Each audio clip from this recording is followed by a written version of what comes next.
અનાદિકાળથી આપણે નિગોદમાં હતા અને કોઈક સિદ્ધ ભગવંતની કરુણાથી આપણે નિગોદમાંથી બહાર નીકળ્યા. આ તો આપણે જાણીએ છીએ, પણ નિગોદમાં હોવું એટલે શું એ સમજવાની જરૂર છે. નિગોદમાં હોવું એનો અર્થ થાય છે કે તમારી ચેતના બિલકુલ થીજી ગયેલી હતી, બરફની જેમ એ એકદમ જામી ગયેલી, એમાં કોઈ જ પરિવર્તન આવતું નહોતું, કોઈ પરિવર્તનની શક્યતા જ નહોતી. નિગોદમાંથી બહાર નીકળ્યા એનો અર્થ થાય છે કે ચેતના પીગળી, બરફ થોડોક પીગળ્યો અને હવે એમાં પરિવર્તન આવવાની શક્યતા ઊભી થઈ. ભાગ્યશાળી નિગોદમાં એવા અનંત જીવ છે કે જેમને મોક્ષે જવાની પાત્રતા હોવા છતાં એમની ચેતના એવી બરફ જેવી જામ થઈ ગયેલી છે, ક્યારે એ પીગળવાની જ નથી અને એ અનંતકાળ સુધી થીજી ગયેલી ચેતના સાથે જ રહેવાના છે, જે જાતિ ભવ્ય તરીકે ઓળખાશે. નસીબદાર છીએ કે આપણી ચેતના જે થીજી ગયેલી હતી એ પીગળી અને આપણે નિગોદમાંથી બહાર આવ્યા. શાસ્ત્રો કહે છે કે એકવાર પીગળવાની શરૂઆત થઈ પછી કોઈ દિવસ ફરીવાર એવી જામી નથી જવાની. ફરીથી તમે એવી નિગોદવાળા નથી થઈ શકવાના જેને કહેવાય છે કે નામ અવ્યવહાર રાશિ. એ તમે થઈ નથી શકવાના કે તમારી ચેતના હવે પછી કોઈ પરિવર્તનને સ્વીકારે જ નહીં, એ ન બને. પણ સામે શાસ્ત્રકાર ભગવંતો એક વિરોધાભાસ, એક પેરાડોક્સ આપણી સામે ઊભો કરી રહ્યા છે. એ કહે છે કે નિગોદમાં થીજી ગયેલી ચેતનાને પીગાળવાનું કામ સિદ્ધ ભગવંતોનું હતું, પણ અહીંયા આવીને જે તમારી ચેતના થીજી જાય છે એને પીગાળવાનું કામ સિદ્ધ ભગવંતો નહીં કરી શકે. એ કામ તમારી અંદર રહેલા સિદ્ધે કરવું પડશે. નિગોદમાં એ લોકોનું કાર્ય થઈ ગયું અને એમની જ કરુણાથી તમે 70 થી 1 સુધી પહોંચી પણ ગયા. પણ હવે તમારી ચેતના જે થીજી ગયેલી છે એને પીગાળવાનું કામ કોને કરવું પડે? ખુદ તમારી અંદર રહેલા સિદ્ધે. ભાગ્યશાળી આ જ કારણ છે કે આપણો પુરુષાર્થ એ જ હવે આપણને તારી શકે એમ છે. અચર્માવર્તથી ચર્માવર્તમાં પ્રવેશ કરવો એ પુરુષાર્થના ઘરની વાત નથી, એ નિયતિના ઘરની વાત છે. તમે ત્યાં આગળ નિયતિને સરેન્ડર છો. કોઈ જીવ ગમે તેટલો પુરુષાર્થ કરે એ ચર્માવર્તમાં દાખલ થઈ શકતો નથી, એ જીવદળ પર છે. કોઈ જીવ ગમે એટલો પુરુષાર્થ કરે એ નિગોદમાંથી મારે બહાર નીકળવું છે એવું ન કરી શકે. તો ત્યાં પુરુષાર્થ નિયતિની દાસી, એ નિયતિ જેમ કે તે રીતે જ કરવું પડતું. તો 69 કોડાકોડી સાગરોપમ તમે નિયતિના ઘરમાં રહીને વિતાવ્યા છે. ત્યાં કોઈકની કરુણા ખપ લાગી છે, ત્યાં ભવિતવ્યતા ખપ લાગી છે તમારો પુરુષાર્થને. પણ હવે જે કરવાનું છે એ નિયતિના હાથમાં નથી. કોના હાથમાં છે? તમારા પુરુષાર્થના હાથમાં.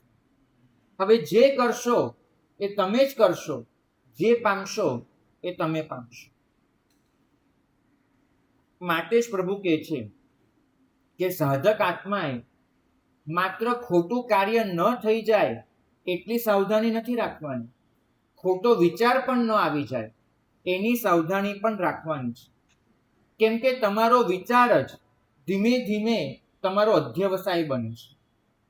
એ અધ્યવસાય તમારી વાણીમાં ઝીલાય છે અને એ તમારી વાણી એ તમારું વર્તન બને છે. વિચાર વાણી બને, વાણી વર્તન બને અને પરિણામ કે તમારું લોકચક્ર ફરીથી ચાલુ થઈ જાય છે. ભાગ્યશાળી વિપરીત વિચાર આવવો એ માનવ સ્વભાવ છે, માનવ સ્વભાવ છે.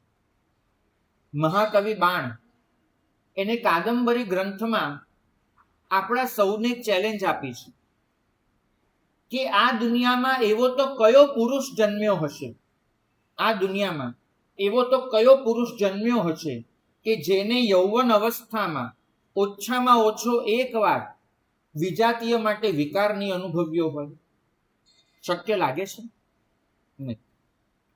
તો વિકાર જન્મવો, વાસના ઉગવી, વિપરીત વિચાર આવવો એ માનવ સ્વભાવ છે.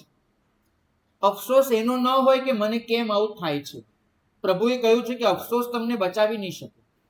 તો તમારા વિચાર માટે, તમારા વિકાર માટે, તમારા વાસના માટે અફસોસ ન અનુભવો, પણ જાગૃતિ ચોક્કસ રાખો કે જે ઉગ્યું છે એને તમે પોષણ ન આપી બેસો. જે જાગ્યું છે એને તમે પકડી ન બેસો, એને શાંતિથી પસાર થઈ જવા દો. બરાબર છે? ભાગ્યશાળી સાધકના હાથમાં ઈચ્છા ન જાગે એ સત્વ નથી હોતું. ઈચ્છા તો જાગવાની, પણ મારી જાગેલી ઈચ્છા એને હું પોષણ ન આપું એ મારા હાથમાં છે. પશ્ચાતાપ ઈચ્છા કેમ જાગી એનો ન હોય. પશ્ચાતાપ એનો હોય કે જે ઈચ્છા જાગી હતી એને પૂરી કરવા માટે મેં ખોટા પ્રયત્નો કેમ કર્યા. ઉપાધ્યાયજી મહારાજે અધ્યાત્મ સારમાં લખ્યું છે કે ચોથા આરાની સાધના હતી ઈચ્છાને જાગવા ન દેવી. ઈચ્છા જાગે નહીં એ ચોથા આરાની સાધના હતી. પાંચમા આરાની સાધના એ છે જાગેલી ઈચ્છાને નપુંસક બનાવી દેવી, એને ફળ સુધી ન લઈ જવી. ચોથા આરામાં સાધકો મહેનત કરતા હતા, ઈચ્છા ન જાગે એની. પાંચમા આરામાં મારી તમારી મહેનત કઈ હશે? ઈચ્છા જાગે એને સહજતાથી સ્વીકારી લો કે આ જાગે, માનવ સ્વભાવ છે. પણ જાગેલી ઈચ્છાને હું ફળમાં ફળીભૂત નહીં થવા દઉં, એ મારો પુરુષાર્થ છે.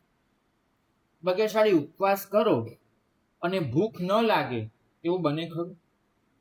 એ તો એના સમય લાગવાની. તમે રોજે 12 વાગે ખાતા હો, ગઈકાલ સુધી વાપર્યું જ છે, અને આજે તમે એમ ઈચ્છો કે મારે ઉપવાસ છે, 12 વાગે ભૂખ ન લાગે, મને ખાવાની ઈચ્છા ન જાગે, એવું બને ખરું? નહીં, એ તો બને. તો ઈચ્છા જાગવી એ શરીરનો સ્વભાવ, મનનો સ્વભાવ. પણ જાગેલી ઈચ્છા એને પૂરી ન થવા દેવી એ તમારો પુરુષાર્થ. કેમ કે તમારી ઉર્જા એને તમારે હવે સાચવીને વાપરવાની છે. વીર્યાચાર એક જ વસ્તુ શીખવાડે છે કે તમારા વીર્યને, તમારી એનર્જીને તમે ક્યાં લગાડવા તૈયાર છો, ક્યાં લગાડશો.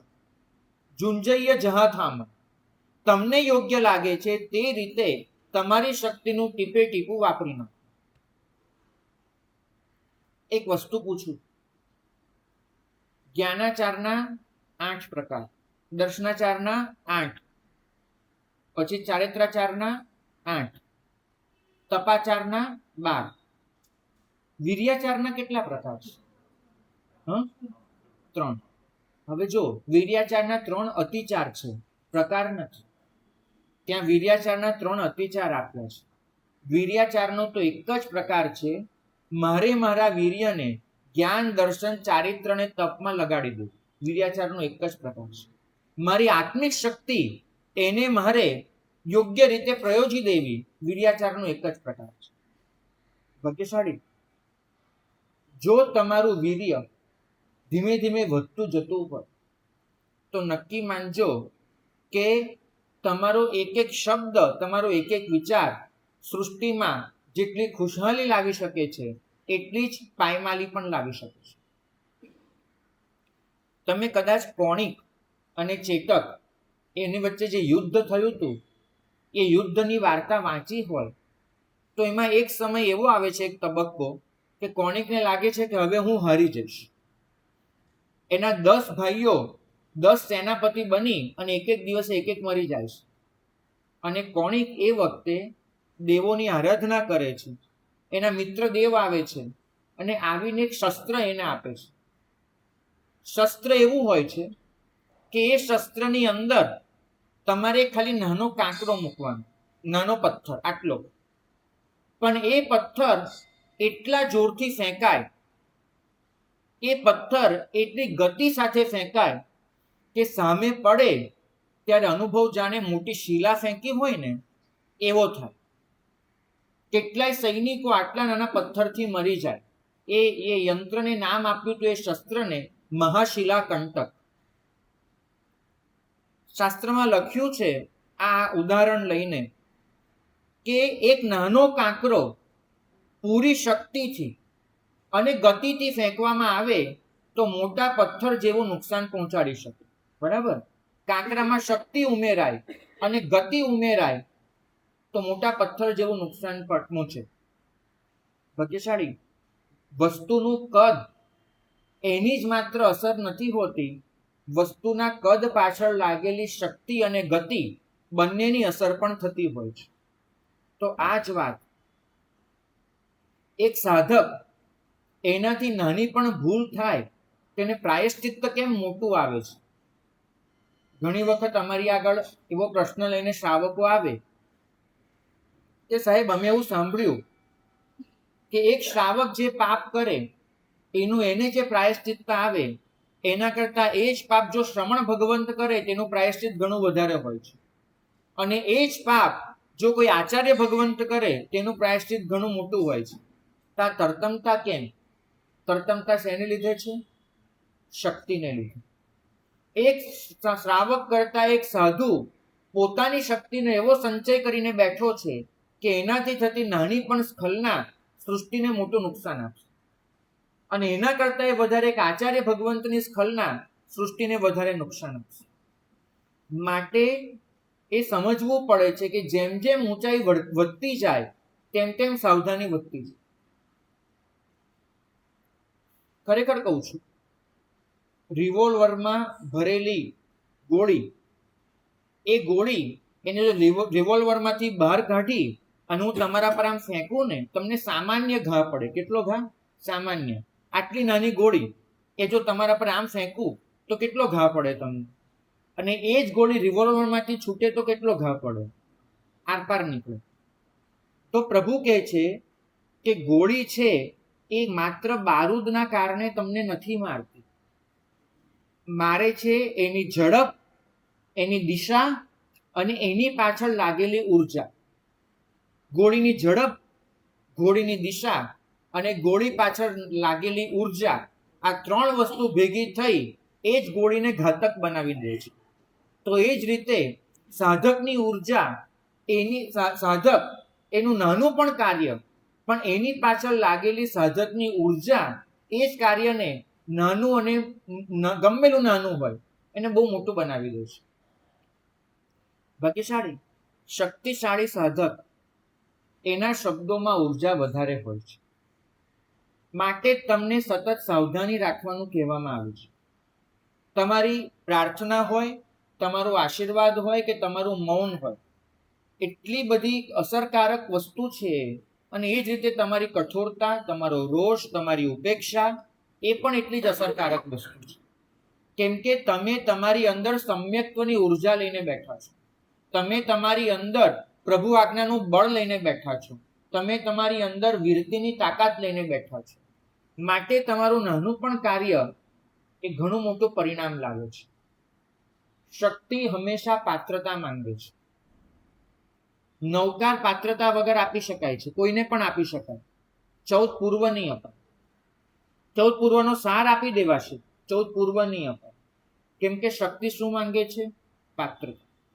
તમે હંમેશા પ્રાપ્તિની ચિંતા કરી છે કે મને આ વસ્તુ મળો, મને આ વસ્તુ મળો, પણ એ પ્રાપ્તિ માટે જે પાત્રતા કેળવવાની હોય એ પાત્રતા કેળવવાની ચિંતા નથી કરતા.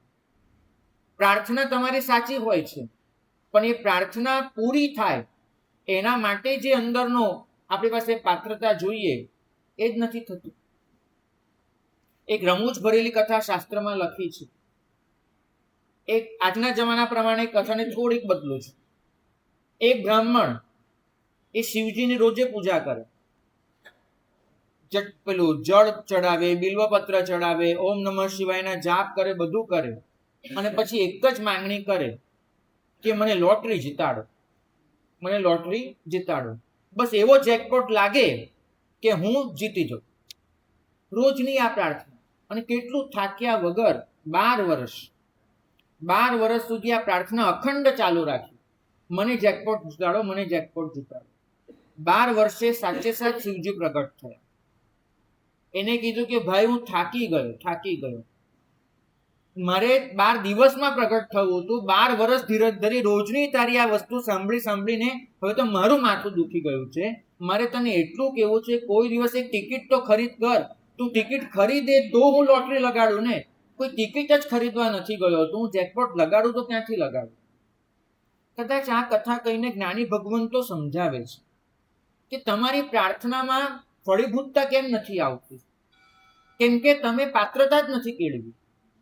મારી માંગણીઓ બહુ બધી છે. સમાય વરમુત્તમમ દિંતુ આરોગ્ય બોહિલાભમ. અરે ભગવાન, આરોગ્ય માંગ્યું, બોધિલાભ માંગ્યો, સમાધિ માંગી. પ્રભુ એટલું પૂછે છે, કમસે કમ તારા ઘરમાં તો પેલા શાંતિથી જીવવાનું શીખ. તારા જે અત્યારના વ્યવહારો છે એને તો સારી રીતે નિભાવ, તો પછી તને આગળનું આરોગ્ય, બોધિલાભ ને બધું આપીશ. તમે તમારા સામાન્ય જીવનને સુધારવા નથી માંગતા અને પછી તમે મોટી મોટી માંગણીઓ કરો, તે તો કેમ બનવાનું છે? ભાગ્યશાળી જેની પાસે શક્તિ નથી હોતી ને, એવી વ્યક્તિનો ક્રોધ પણ બહુ નબળો હોય છે. બહુ નબળો ક્રોધ હોય છે. એ નુકસાન કરવા ઈચ્છે તો પણ ઘણું મોટું નુકસાન નહીં કરી શકે. પણ જેમ તમારી એકાગ્રતા વધે, તમારી વાણીનો પ્રભાવ વધે, તમારી વ્યક્તિત્વની શક્તિ વધે, એમ તમારી ભાવના, એની અસર પણ વધે છે. તમને ખબર છે, નાનો કરંટ લાગે તો જેમ વસ્તુ નથી બળતી, એમ નાના કરંટથી મોટી વસ્તુ ચાલતી પણ નથી. એક નાનો બલ્બ છે, એમાં જે કરંટ આવતો હોય, એ કરંટ ધારો કે તમને લાગે ને કે તમે મરી ન જાઓ, તમને નાનકડું નુકસાન પહોંચે. પણ જેમ જેમ વોલ્ટેજ વધતા જાય, તેમ તેમ એના ઉપયોગ પણ વધતા જાય અને તેમ તેમ દુર્ઘટનાની સંભાવના પણ મોટી થતી જાય. તો અગ્નિ ભોજન રાંધી પણ શકે અને એ જ અગ્નિ આખું ઘર બાળી શકે. આપણને શું નથી આવડતું? પ્રભુની કૃપાથી આપણને જે શક્તિ મળી છે, એ શક્તિનો સાચો ઉપયોગ કરતા નથી આવડતું. સાગરાનંદ સુરી મહારાજ એમના પ્રવચનમાં એક બહુ સરસ વાત કરી કે એક દેવ એ તરી નથી શકતો,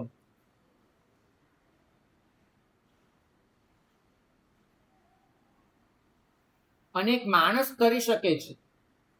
આમાં કારણ શું છે? દેવ તરી ન શકે અને માણસ તરી શકે, એનું કારણ શું?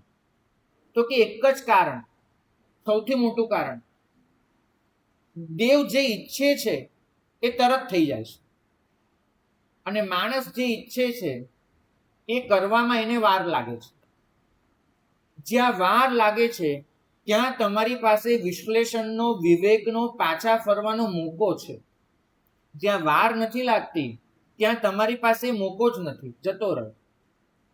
પેલા એક મહારાજ સાહેબ હતા, એમને વંગચુલને એવી બાધા આપી હતી કે તું કોઈને પણ મારે એ પહેલા તારે 7 ડગલા પાછા હટવાનું. બરાબર? આમાં લાગે આ તો શું યાર, મારે કોઈને મારવાના જ છે, તલવાર ચલાવવાનો વાંધો નથી, એ બાધા નથી તને, પણ તલવાર ચલાવતા પહેલા તારે 7 ડગલા પાછા જવાનું. એનો મતલબ 14 ડગલા થયા, 7 પાછા આવવાના, 7 આગળ જવાનું. તમને શું લાગે છે, જે માણસ તલવાર ચલાવતા પહેલા 7 ડગલા પાછા હટે અને પાછો 7 ડગલા જાય, એવો ને એવો રહી શકે ખરો એ 14 ડગલામાં? એવો ને એવો રહી શકે? શક્ય જ નથી. એ 7 ડગલા પાછા ફરવાના નહોતા, એ 7 ડગલા મનના વિવેકને જગાડવાના હતા. હું જે આવેશ તે ક્ષણે કરી બેસું છું, એક ક્ષણને મારે પસાર થઈ જવા દેવું છે, બસ એટલું જ છે.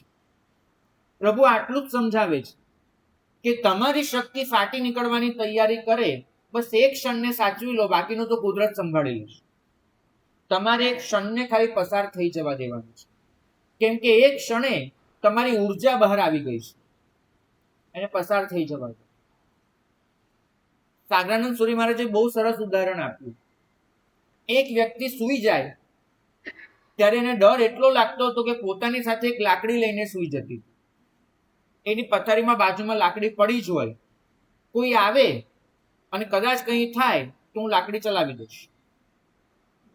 પોતાની સાથે ને સાથે રાખે, મને જરૂર પડે હું લાકડી વીંચી દઈશ. અને બીજો એક શેઠિયો, એ પોતાના કમર પટ્ટામાં બંદૂક લઈને ફરતો હતો. જરૂર પડે તો ગોળી ચલાવી દઈશ. હવે તમે વિચારો કે બંનેમાંથી કોને વધારે સંભાવના છે બીજાની હત્યા થઈ જવાની? બંદૂક. શક્તિ વધે છે એમ તમારા હાથે ખોટું કામ થઈ જવાની સંભાવના પણ વધે છે. તમારી પાસે લાકડી છે, તમે બીજાને નુકસાન ઓછું પહોંચાડી શકશો. તમારી પાસે બંદૂક છે, તમે ફટાક કરતું નુકસાન પહોંચાડી દેશો અને પાછળથી રિગ્રેટ ફીલ થશે. બંદૂક હોત જ નહીં તો કેટલું સારું. કેટલાય ગુનેગારો એમને કબૂલાત કરી છે. મેં સાબરમતી જેલ છે ત્યાં ગુનેગારોના ઇન્ટરવ્યુ વાંચેલા.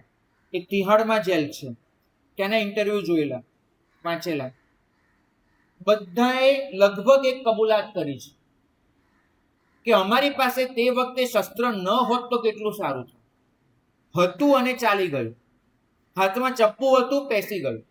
ન હોત તો કેટલું સારું થાય. બસ એક ક્ષણ એ લોકોએ વીતવા ન દીધી. એક ક્ષણને સાચવી ન લીધી. ભાગ્યશાળી દેવ પાસે સાચવવાની તાકાત નથી. ક્ષણને પસાર થઈ જવા દેવાની તાકાત નથી. કેમ કે એ જે ક્ષણે જે ઈચ્છે છે તે થઈ જ જાય છે એના હાથ. જ્યારે મનુષ્યને શું છે, એ ઈચ્છે છે પછી એને પૂરું કરવામાં વખત જાય છે. અને આ વખત એ વિલંબનો નથી હોતો, આ વખત વિવેકનો હોય છે. આપણને લાગે છે કે મારી ઈચ્છા પૂરી કરવામાં મને કેટલો વિલંબ થાય છે. સમજો કે વિલંબ નથી થઈ રહ્યો. શું થાય? તમને વિવેકની એક તક મળે છે કે ખરેખર જરૂરી છે આ લેવું, આ કરવું, આ ન કરવું કંઈ જરૂરી છે. આ વિવેક એ તમને બચાવી શકે છે. જે પાણી જીવન આપે, બંધ તૂટે તો એ જ પાણી વિનાશ કરે. તો શક્તિ પોતે સારી કે ખરાબ નથી હોતી, પણ એની દિશા નક્કી કરે છે કે શક્તિ સર્જન કરશે કે સંહાર કરશે. શક્તિ સાચી કે ખોટી ન જ હોય, પણ એની દિશા નક્કી કરે કે શક્તિ સર્જનમાં વપરાશે કે વિસર્જનમાં. જો ગુલાબ સાથે તો બંને જણ કામ પાડે છે પોતાની શક્તિથી. એક જ ગુલાબ કામ બંને પાડે. એકને આપણે માળી કહીએ છીએ, એકને આપણે માલિક કહીએ છીએ. બગીચાનો માલિક ગુલાબને ઉખાડીને ગમે તેમ વાપરી નાખશે, અને એ જ બગીચાનો માળી એ પોતાની શક્તિને ગુલાબના સર્જનમાં વાપરશે. તાકાત તો બંને પાસે છે. માળી પાસે પણ છે, માલિક પાસે પણ છે. તાકાત બંને પાસે છે. એક માળી પોતાની તાકાતને ગુલાબના સર્જનમાં વાપરે છે અને માલિક પોતાની તાકાતને ગુલાબના વિસર્જનમાં વાપરે છે. તમે નક્કી કરો કે તમારી શક્તિ સર્જનમાં વપરાઈ રહી છે કે વિસર્જન. પ્રભુ વિચરતા હોય એ ગુલાબ ખીલી ઉઠે છે, અને કાલ સોકરીક જતો હોય બધા ગુલાબ મુરઝાઈ જાય છે. કેમ આવું બને છે? કેમ? કારણ એક જ છે. પ્રભુ ગુલાબના મિત્ર છે. કાલ સોકરીક માલિક બનવાનો પ્રયત્ન કરે છે આખી સૃષ્ટિને. પાડાને મિત્ર ગણો તો મારી જ ન શકાય. પાડાના માલિક બનો તો જ મારી શકાય. કાલ સોકરીક જે તાકાત લઈને બેઠો છે ને, એ તાકાત અચિંત્ય છે. હું તમને ખરેખર કહું છું. પોતાના હાથે 500 પાડાનો રોજે વધ કરવો, એના માટે અસીમ તાકાત જોઈએ. અસીમ. જે તાકાત 2500 વર્ષમાં કાળ સોકરીક પછી કોઈને મળી નથી. મોટામાં મોટો કસાઈ પોતાના હાથે હાઈએસ્ટ રેકોર્ડ છે, 14 પાડાને મારી શકે છે. એનાથી વધારે હાથ ચાલતો જ નથી. હું એ મારવા મરવાની વાત એટલે કરી રહ્યો છું સમજાવવા માટે.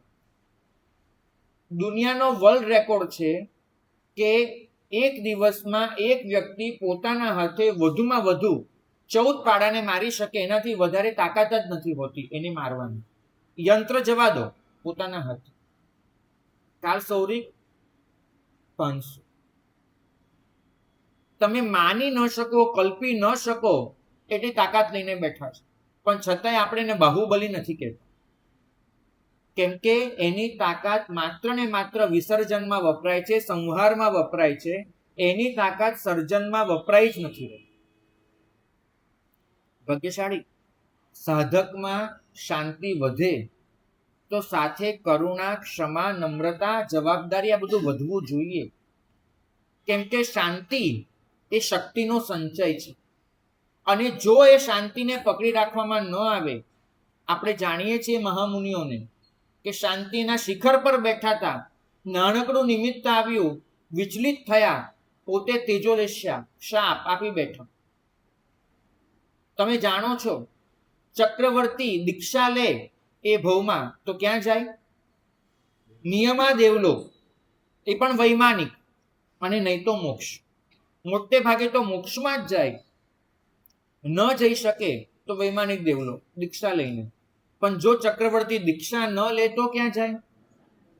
1 થી 6 ની પણ કોઈ ગણતરી નથી, સીધી 7મી. કાં તો આમ ચરમસીમા છે, કાં તો આમ છે. કેમ કે પોતે 6 ખંડને કંટ્રોલ કરવાની તાકાત લઈને બેઠો છે. 6 ખંડને કંટ્રોલ કરવાની, 32,000 દેશ પર શાસન કરવાની તાકાત લઈને બેઠો છે. એ તાકાત જો સર્જનમાં વપરાશે તો સિદ્ધિ છે, એ તાકાત જો વિસર્જનમાં વપરાશે તો 7મી નરક છે. ચક્રવર્તી માટે 2 જ ઓપ્શન હોય છે, કાં સિદ્ધિ કાં 7મી. ત્રીજો ઓપ્શન જ નથી એના માટે. ના ભાગ્યશાળી, કેમ કે એના શાસનમાં મોહ ઉમેરાઈ જાય છે. હું માલિક છું, આ બુદ્ધિ જ તમને વિસર્જન તરફ લઈ જાય છે. હું મિત્ર છું, આ બુદ્ધિ તમને સર્જન તરફ દોરી જાય છે. ચક્રવર્તી માલિકીનો અનુભવ કરી શકે છે, મિત્રતાનો નહીં. ત્યારે પ્રભુ 6 ખંડ પર નહીં, 14 રાજલોક પર શાસન કરી રહ્યા છે. પણ એમનું શાસન એ દરેક જગ્યાએ મિત્રતામાં પુરવાર થાય છે, માલિકી ભાવમાં. જ્યાં તમે માલિક બનવા ગયા ત્યાં તમારી શક્તિ વિસર્જનમાં જ વપરાવાની છે. પણ જો તમે માળી બનવા ગયા તો તમારી શક્તિ શેમાં વપરાશે? સર્જનમાં. માળી પોતાના હાથે કોઈ ગુલાબના ફૂલને છૂંદે ખરો? માળી પોતાના હાથે કોઈ ગુલાબના ફૂલને તહસ નહસ કરે ખરો? માળી પોતાના હાથે એ ગુલાબના જીવનને સમાપ્ત કરે ખરો? નહીં. જીવન પોતે આપેલું છે, પોતાની શક્તિથી એ સર્જન થયું છે. માળી એનો વિનાશ કેવી રીતે કરશે? પણ ઘરમાં બેઠેલો માલિક, જેનો એ બગીચો છે, જેની શક્તિ એ ગુલાબના સર્જનમાં વપરાય જ નથી, એ ગુલાબને જોઈને પહેલો વિચાર કયો કરશે? મારે આને વાપરી લેવું છે. તો ચક્રવર્તી હોય કે શક્તિ લઈને બેઠેલો કોઈ પણ મનુષ્ય હોય, એને નક્કી કરવું પડશે કે મારી શક્તિ મારે સર્જનમાં વાપરવી છે કે વિસર્જનમાં. મારે માલિક બનવું છે કે માળી બનવું છે? ભાગ્યશાળી પ્રભુ જેવા માળી કોણ હશે કે જેને કશું પણ કર્યા વગર વિચરતા વિચરતા બધા ફૂલો ઉગાડી દેતા હોય, બધા વૃક્ષો પર ફળ લાવી દેતા હોય. તમે વિચાર કરો કે એમની શક્તિને એમને મિત્રતા દ્વારા કેવી સર્જનાત્મક બનાવી દીધી હશે કે ખાલી એમનું અસ્તિત્વ એ આજુબાજુમાં ખીલી ઉઠે છે. એમનું અસ્તિત્વ. મારે આ તાકાત જોઈએ છે, આ તાકાત કે મારી શક્તિ એવી હોય કે હું જ્યાં જાઉં ત્યાં બધું ખીલી ઉઠે. હું જ્યાં જાઉં ત્યાં બધું એકદમ પ્રફુલ્લિત થાય, પરિમલ વાળું થાય. ભાગ્યશાળી સામાન્ય માણસ હોય છે ને, એનો સારો વિચાર પણ નબળો અને ખરાબ વિચાર બી નબળો, એનું બધું જ નબળું. પણ જેનામાં તાકાત છે, એની પ્રાર્થના પણ પૂર્ણ હોય, એનો શાપ પણ પૂર્ણ હોય. માટે આપણે ત્યાં કીધું, જે કમ્મે સુરા તે ધમ્મે સુરા. મહત્વનું એ નથી કે તમે કર્મમાં શુરા હતા કે ધર્મમાં હતા. મહત્વનું એ છે કે તમે શૂરવીર છો. શૂરવીર છો. તમે આ છેડે પહોંચી શકો છો તો સામા છેડે પણ પહોંચી શકશો. પણ તમારામાં તાકાત હોવી જોઈએ. બરાબર? એ ન હોય. જુઓ ભાઈ, આજનો રાવણ કાલનો તીર્થંકર બની શકે છે. બની શકે છે ને? આજનો જે રાવણ છે, પાપની ટોચ પર બેઠો છે, એ કાલના તીર્થંકર બની શકે છે. બરાબર? પાક્કું? પણ આજના રામુ કાકા એ કશું જ નથી બની શકવાના, લટકતા રહી જવાના છે. કેમ કે રાવણ એને પોતાની તાકાતને ટોચ પર પહોંચાડી છે, ભલે ખરાબ દિશામાં, ભલે કર્મબંધમાં, પણ જે કમ્મેસુર એને પોતાની શક્તિને સર્વથા બહાર કાઢી છે. એ સામાન્ય નથી. તો પછી એ શક્તિની ખાલી દિશા બદલાઈ જશે ને, ખાલી દિશા બદલવાની છે. એ જ શક્તિ એ તીર્થંકર બનાવી નાખશે. તો જે કર્મમાં શુરા છે એ ધર્મમાં શુરા છે. પણ તમારું મન એ તો અનેક દિશામાં વહેંચાયેલું છે, અનેક દિશામાં. સ્વામી વિવેકાનંદે બહુ સરસ કહ્યું હતું કે પ્રકાશના 1000 કિરણો એ જો છૂટા છવાયા હોય તો કોઈ વિશેષ પરિણામ નથી લાવી શકતા. માત્ર થોડો થોડો પ્રકાશ પાથરી શકે. પણ એ જ પ્રકાશના 1000 કિરણને જો આપણે સંગઠિત કરી દઈએ તો એ લેસરની તાકાત બની જાય છે. એ લોખંડને વિંધીને બહાર નીકળી શકે છે. એ હીરા પર પણ ચીરો પાડી શકે છે. એ ચાહે તેવા કામ કરી શકે છે. બરાબર. લેસર એ બીજું કશું છે ભાઈ? પ્રકાશના કિરણોની સંગઠિત તાકાત છે. તમારું મન એટલું બધું વહેંચાયેલું છે, એટલું બધું વિખરાયેલું છે કે એની બધી જ તાકાત રદબાતલ થઈ રહી છે. બધી જ વિખરાઈ રહી છે, વહેંચાઈ રહી છે. તમારે એ જ તાકાતને સંગઠિત બનાવી દેવાની છે. જો એ તાકાત સંગઠિત બની ગઈ ને તો એ લેસરની જેમ આરપાર નીકળી જશે. જે કમ્મે સુરા તે ધમ્મે સુરા એનું એક જ કારણ છે કે એ પોતાની તાકાતને સંગઠિત બનાવીને બેઠા છે. એમનું મન અનેક દિશામાં વહેંચાયેલું નથી, ખરેખર નથી વહેંચાયેલું.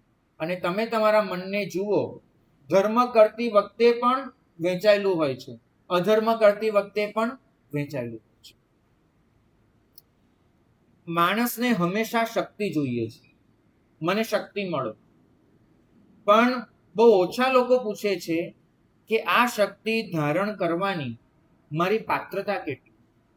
આ શક્તિને હું સાચવી શકું એવી પાત્રતા કેટલી? ગોષ્ઠા મહિલ એ આર્ય રક્ષિતને પૂછવા ગયા હતા કે તમે મને તમારા પટ્ટધર કેમ નથી બનાવતા? બરાબર. આર્ય રક્ષિત પાસે અનેક વિકલ્પો હતા. ગોષ્ઠા મહિલને એમ લાગતું હતું કે મને પટ્ટધર બનાવવો જોઈએ. તે પૂછવા ગયા કે તમે મને તમારો પટ્ટધર કેમ નથી બનાવતા? અને પાછા સંસાર સંબંધે પોતે આર્ય રક્ષિતના મામા થતા હતા, તો કેમ નહીં? ગોષ્ઠા મહિલને આર્ય રક્ષિત તરફથી એક જ જવાબ મળ્યો, એક જ જવાબ કે તમે આ વસ્તુ પૂછવા આવ્યા એ જ તમારી પાત્રતા દેખાડે છે. મારે બીજો કોઈ જવાબ આપવાની જરૂર નથી. પટ્ટધર બનતા પહેલા પાત્રતાનો વિકાસ કરો.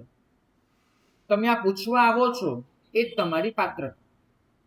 ભાગ્યશાળી બાળકને ધારદાર તલવાર આપી શકાય નહીં, કેમ કે એને તલવાર વાપરવાની સમજ નથી. એ તલવારથી બીજાને પણ ઈજા કરી બેસશે, પોતાને પણ કરી બેસશે. એ જ રીતે મન જો પરિપક્વ નહીં હોય અને શક્તિ આવી ગઈ, તે શક્તિ સ્વને પણ નુકસાન કરશે, પરને પણ કરી દેશે. પ્રશ્ન હંમેશા આવતો રહ્યો છે કે મને કેમ નહીં, મને આ શક્તિ કેમ નહીં?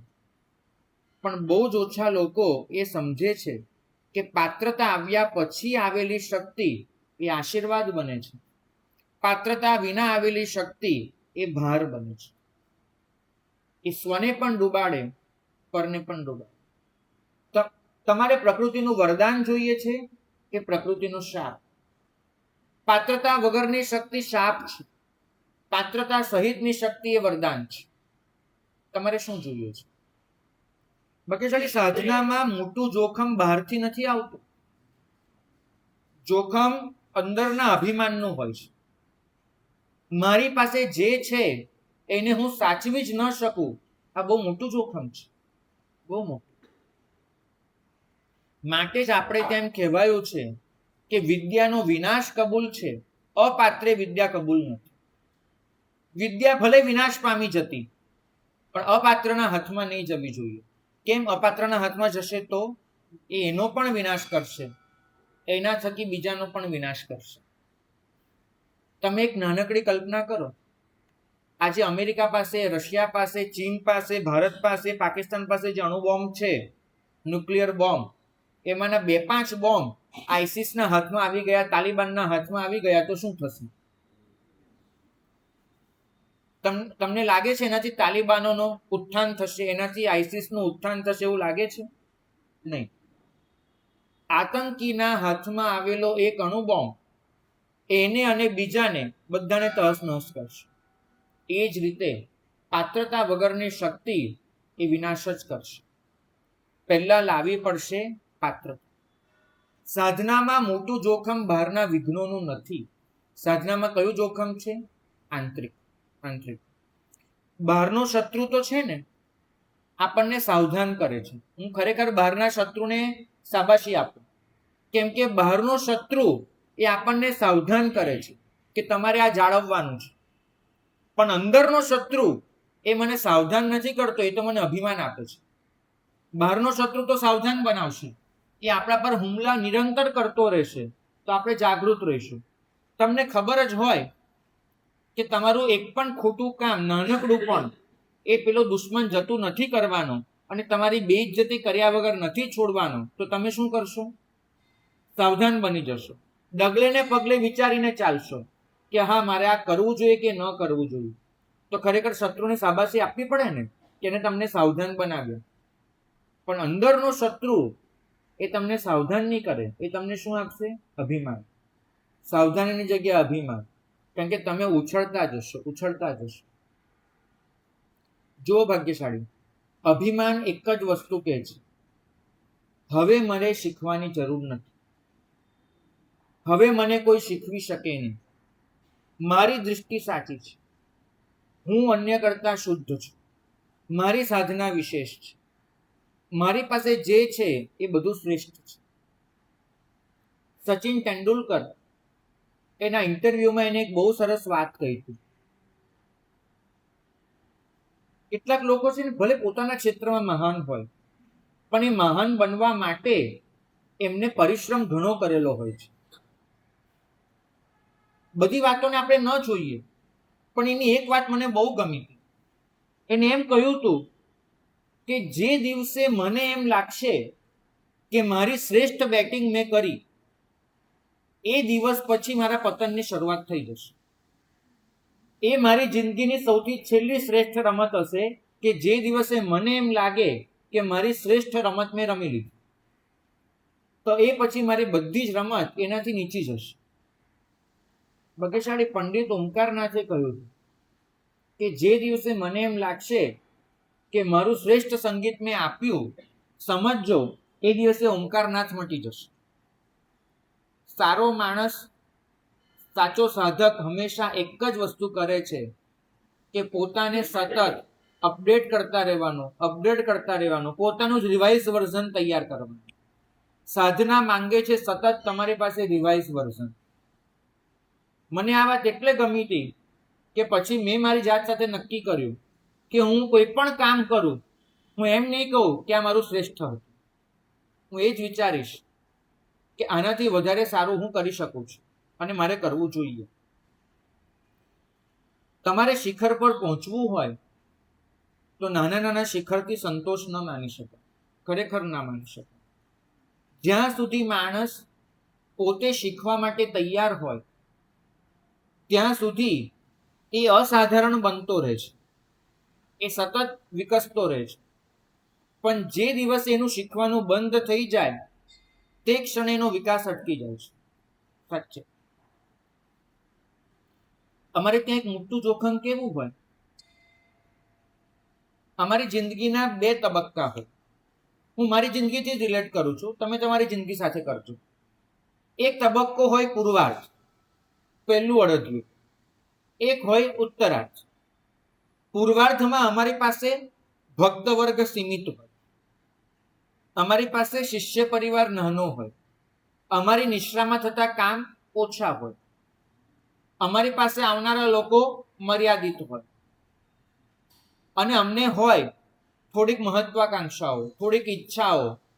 પરિણામ, અમે અમારી શક્તિનું ટીપે ટીપું નીચોવી દઈએ, સારામાં સારું કરવાનો પ્રયત્ન કરીએ. અમારી નિષ્ઠામાં એક પ્રતિષ્ઠા પણ હોય ને, ભલે એક પ્રતિષ્ઠા, તમે 6 મહિના માનસિક એની તૈયારી કરીએ, આમ કરશું તેમ કરશું, શ્રેષ્ઠ કરવાનો પ્રયત્ન કરીએ, પણ અમારી જિંદગીના ઉત્તરાર્ધમાં બધું બદલાઈ જાય. અત્યારે અમારે વ્યાખ્યાન તૈયાર કરવાના હોય, ખૂબ મહેનત કરીએ, કેમ કે અમને ખબર હોય કે સારો સ્વાધ્યાય જ અમારી પાસે સારું વ્યાખ્યાન કરાવી શકશે. એટલે ઉપનિષદનું વચન સતત યાદ આવે કે સ્વાધ્યાય પ્રવચનાભ્યામ ન પ્રમદિતવ્યમ. સ્વાધ્યાય અને પ્રવચનમાં પ્રમાદ ન કરવો. એમાં એવું નથી લખ્યું પ્રવચન સ્વાધ્યાય અભ્યામ, એમ નથી લખ્યું. પહેલા શેને મૂક્યો? સ્વાધ્યાય, અને પછી શેને મૂક્યું? પ્રવચન. તો સ્વાધ્યાય અને પ્રવચનમાં પ્રમાદ ન કરવો, મતલબ કે સ્વાધ્યાય સારો હશે તો પ્રવચન સારું થશે. પણ પછી ઉત્તરાર્ધમાં શું થાય? બધું ફ્રીઝ થઈ જાય, ફરીથી પેલી ચેતના જામ થઈ જાય. હવે આપણને એટલું તો આવડી જ ગયું હોય કે શ્રાવકો સામે બોલી તો શકીએ, કલાક તો નીકળી જાય, તો મહેનત જતી રહે, સ્વાધ્યાય કમ થાય. ભક્ત વર્ગ વધારે હોય, પેલું પેશન ખૂટી જાય કે હવે તમારે સારું આપવાનું છે.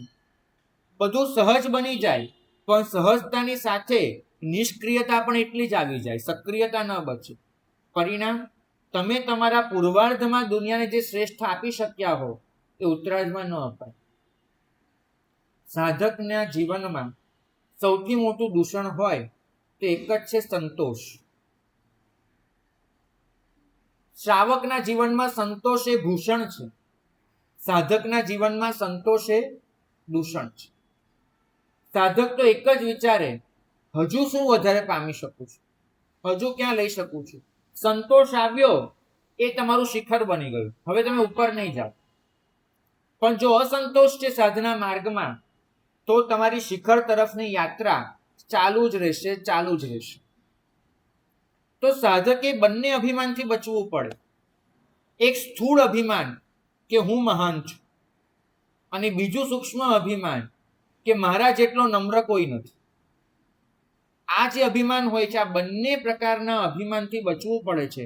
સ્થૂળ અભિમાન તો ઓળખાઈ પણ જાય છે, પણ સૂક્ષ્મ અભિમાન એ તો સાધનાના વસ્ત્ર પહેરીને આવે છે.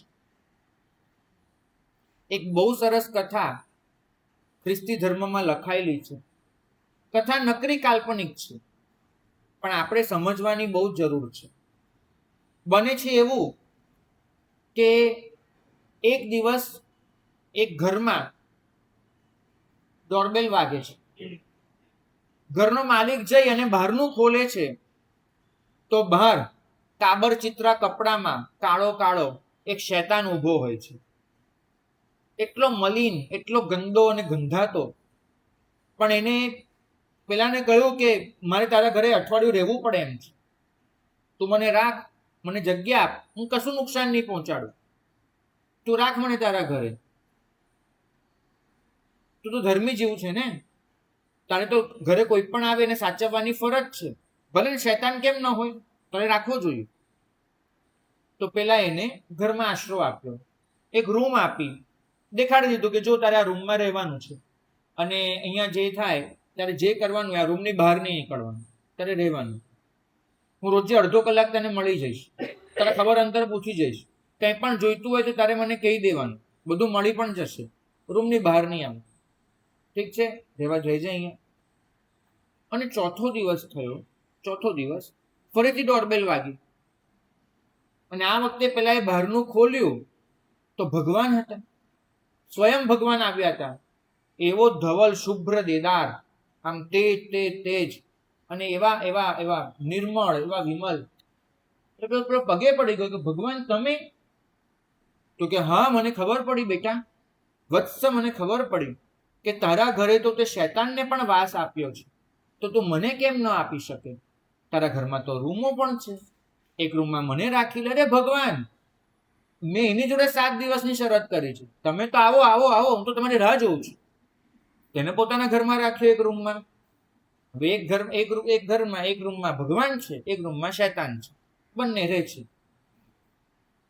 પેલો બંને જણ જોડે 23 કલાક ભગવાન જોડે પસાર કરે, અને પેલા શૈતાન જોડે 1 કલાક પસાર કરે, નીકળે છે. અન્યાય તો કોઈને નથી કરવાનો. હવે એક દિવસની વાત કે શૈતાન જોડેનો જે કલાક હતો એ વહેલો પૂરો થઈ ગયો, અને પેલો અચાનક ભગવાનની રૂમમાં આવી ગયો, અને એને જોયું, એને છાતી બેસી ગઈ. કેમ કે એ જે ભગવાન હતા એમને પોતાનો અંચડો ઉતારી નાખ્યો હતો, અને એકચ્યુઅલી એ શૈતાન હતા. એ જે શૈતાન છે એ ભગવાનના વસ્ત્ર પહેરીને આવી ગયા હતા. એને ખબર નહીં હતી કે આ ઘરમાં શૈતાનને પણ રાખે છે, એટલે એને તો પેલાને છેતરવા માટે ભગવાનના કપડાં પહેર્યા હતા, ભગવાનનો વેશ લીધો હતો. અને અહીંયા આવીને એને બહારના બધા સંજોગ જોઈને ખબર પડી કે શૈતાનને રાખેલો છે, એટલે પછી એને નિરાશ થઈ. પણ હવે ભગવાનના વેશમાં આવ્યા હતા, ઓળખાણ ભગવાન તરીકે આપી, ભાઈ આવી ખરા, પણ એકચ્યુઅલી કોણ હતો? એ શૈતાન. અને પેલો તો એવો અકળાયો, એને તેનો હાથ પકડ્યો અને લાત મારી મારીને ઘરની બહાર ફેંકવા ગયો, નીકળ અહીંથી. તો ઓલા ભગવાનના વેશવાળો શૈતાન કહે ને કે તને પ્રોબ્લેમ શું છે? એકચ્યુઅલી તે શૈતાનને તારા ઘરે રાખેલો છે, બરાબર? 4 દિવસ 5 દિવસથી એ બી બેઠેલો છે. તું એને બહાર નથી કાઢતો અને મને કેમ કાઢે છે? તને મારી સામે શું વાંધો છે? પેલા એ કહ્યું કે જો જે શૈતાન તરીકે જ આવે છે ને, એનાથી બચવું બહુ સહેલું હોય છે. કે તમે એને ઓળખો છો કે આ શૈતાન છે, એટલે તમે એનાથી સાવધાન રહી શકો, તમે એનાથી બચી શકો. પણ જે શૈતાન ભગવાનના કપડાં પહેરીને આવે ને, એનાથી બચવું બહુ અઘરું છે. કેમ કે તમે તેને સરેન્ડર થઈ જશો અને એ ક્યાં તમારા દિમાગ પર કબજો કરી લેશે ખબર નહીં પડે. તો હું શૈતાનને સાચવી લઉં છું, પણ એ શૈતાન તરીકે આવે તો ભગવાનના કપડામાં આવતા શૈતાનને હું સાચવતો નથી. આ કથા કહીને એટલું જ સમજાવવામાં આવે છે કે તમે એ દુર્ગુણથી તો બચી શકો છો કે જે દુર્ગુણના કપડામાં આવે છે, તો તમે એનાથી તો બચી લો છો. કેમ કે તમને ઓળખાય છે કે આ એ છે, તમે નથી બચી લેશો. પણ જે દુર્ગુણ એ સદગુણના કપડા પહેરીને આવે તો તમે એને વળગી પડશો, તો તમે એને સારો જ માનશો, તમે એનાથી બચી જ નહીં શકો. તો તમારે ખરેખર બચવાનું શેનાથી હોય છે? દુર્ગુણના કપડામાં રહેલા દુર્ગુણથી કે સદગુણના કપડામાં રહેલા દુર્ગુણથી? સદગુણના કપડા. બરાબર ઓળખો તમારી વૃત્તિઓને. સારા નામ તો નથી આપી દેતા ને કોઈ વૃત્તિઓને. વૃત્તિ હોય મલિન, પણ હું એને સારા નામ આપી દઉં તો એનાથી એનો બચાવ તો નથી થવાનો. તમારે બરાબર ઓળખવું પડશે કે મારા ઘરમાં કયા શૈતાનના કપડામાં છે અને મારા ઘરમાં કયા શૈતાન એ ભગવાનના કપડામાં છે. જો તમે એ ઓળખી લેશો તો તમારે કેટલાક પ્રશ્ન પોતાની જાતને પૂછવા પડશે આ નક્કી કરવા માટે. એક એક પ્રશ્ન પૂછતો જાઓ. તમે તમારી જાતને એ પ્રશ્ન પૂછી એનો જવાબ મેળવજો. પ્રશ્ન હું પૂછું છું, જવાબ તમારે આપવાનો છે, પણ કોને આપવાનો છે? મને નહીં, પોતાની જાતને. તો થોડાક પ્રશ્નો મેં તૈયાર કર્યા છે કે જે પ્રશ્ન હું મારી જાતને સતત પૂછું છું. શેના માટે? ઓલો શૈતાન અને ભગવાનના કપડાનું શૈતાન, એ બંનેને જુદા પાડવા માટે. તો પ્રશ્ન નંબર 1, મારી નમ્રતા સ્વાભાવિક છે કે દેખાડાની છે? હું આમ કરીને જે કરું છું એ દેખાડાની છે મારી નમ્રતા કે સ્વાભાવિક નમ્રતા છે? પૂછો પોતાની જાતને પૂછો, ખાલી સાંભળવાનું નથી અને જવાબ મેળવતા જજો. હું હંમેશા શીખવા માટે તૈયાર હોઉં છું કે એવું માનું છું કે મારું બધું શીખાઈ ગયું છે? 3, મારાથી નાનો માણસ હોય એની પાસે પણ મારી ભૂલ સાંભળવાની મારી તૈયારી હોય છે? મારા વડીલો પાસે તો સાંભળી લઈશ, પણ મારાથી જે નાનો છે એની વાત સાંભળીને એમાં જો મારી ભૂલ હોય તો એ સાંભળી શકું છું, કબૂલ કરી શકું છું? 4, સામાન્ય દેખાતી વ્યક્તિ એ પણ જો કોઈ સારી વાત કરે, કોઈ સાચી વાત કરે તો એ સ્વીકારવાની મારી તૈયારી હોય છે? સામાન્ય વ્યક્તિ પાસેથી પણ સત્ય સ્વીકારું છું. કેમ કે ઘણી વખત એવું બને છે, અહીંયા અમારી પાસે આવીને બેસો, તહદતી કરો, પણ ઘરના શ્રાવિકા તમને કંઈક સાચું કહે ને તેને લાફો મારવા જાઓ, એને તોડી નાખો. આવું ન થવું જોઈએ. સત્ય જ્યાંથી પણ આવે સ્વીકાર હોય. સત્યના દરવાજા ન જોવા જવાય કે સત્ય કયા દરવાજેથી આવ્યું. લક્ષ્મી માટે કહેવાય ને કે તું આગલા દરવાજેથી આવ કે પાછલેથી આવ, પણ આવ, મને કબૂલ છે. એમ સત્ય માટે પણ એમ કહેવું જોઈએ કે ગુરુ આપે કે પત્ની આપે, સત્યનો સ્વીકાર છે. આ વસ્તુ આવવી જોઈએ. 5, કોઈ મારી પ્રશંસા કરે ત્યારે અંદરથી ફૂલાઈ જાઉં છું કે પછી સ્વસ્થતાથી એનો સ્વીકાર કરી શકું છું? અને વાઇસે વર્સા, કોઈ ટીકા કરે તો અંદરથી આગ લાગે છે કે પછી હું શાંત રહી શકું છું? ભાગ્યશાળી.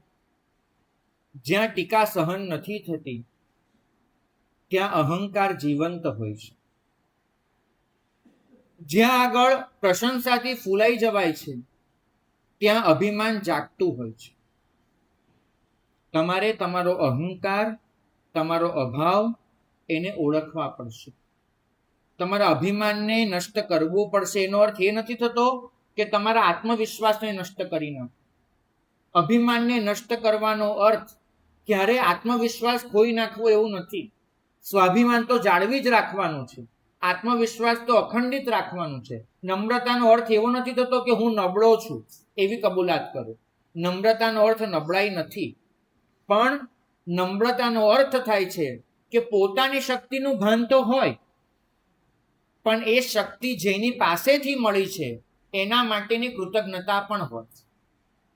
હું મારી શક્તિનું ભાન તો રાખું છું કે મારામાં કઈ તાકાત છે, પણ એ તાકાત જેની પાસેથી આવી છે પરમ તત્વ, એના માટે હું કૃતજ્ઞ નથી હોતો. જો તમારી પાસે માત્ર શક્તિનું ભાન છે પણ એ શક્તિનો જે સોર્સ છે એના માટેની કૃતજ્ઞતા નથી, તો શું કામનું છે? કોઈ મતલબ ખરો એનો? કંઈ જ નથી. તો શક્તિને તો યાદ રાખો. જો શક્તિનું ભાન જતું રહેશે ને તો તમે તમારું સ્વાભિમાન ખોઈ નાખશો. તો તમારે તમારું સ્વાભિમાન જતું નથી કરવાનું, પણ સ્વાભિમાનમાં સમર્પણ ઉમેરવાનું છે.